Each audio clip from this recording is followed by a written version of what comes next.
Hey guys, welcome back to my math video.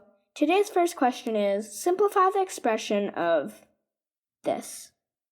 And as you guys can see here, this part is in a bigger quotation, so you solve each of these first, and then you have to do that before you do this.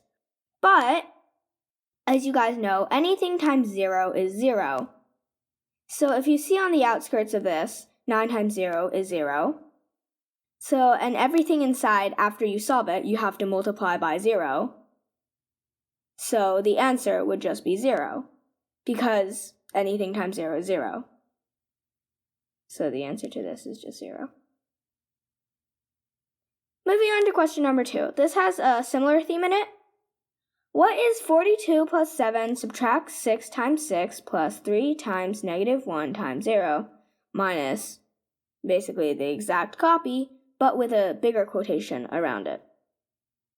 And as you guys can see here, the bigger quotation means a lot, because that means that you do the 0 last.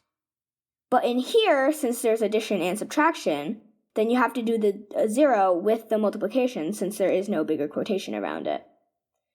As you guys know, this part would just be 0, since it's in the bigger quotation, but this one isn't.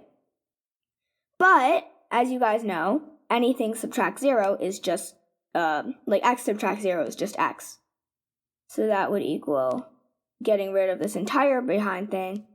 And you guys can see here, 3 times negative 1 times 0, that chain would also equal 0.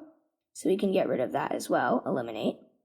So that would just be 42 plus 7 subtract 6 times 6.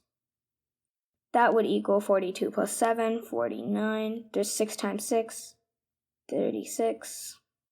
That would just equal 13. Moving on to question number 3. What is the value of this? And this is very similar to the first question, where we can move stuff inside the parentheses around. And you can notice here that 101 plus 119 is 220, and so is everything else, like 103 plus 117, so on. So how many sets of 220 do we have? Since there are 10 numbers and we put them into sets of 2 again, there are 5 sets. So that would equal 3 times 220 times 5.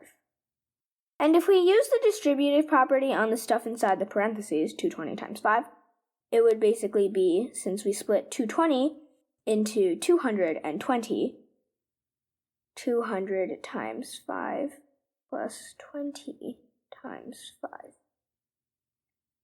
So we can actually solve it in our head. And 200 times 5 is 1,000, and 20 times 5 is 100. So added together, that would be 1,100. So it'd be 3 times 1,100, which is 3,300. So yeah, I hope this video helped you guys learn at least a little bit more about math, and I'll see you guys in the next one. Bye!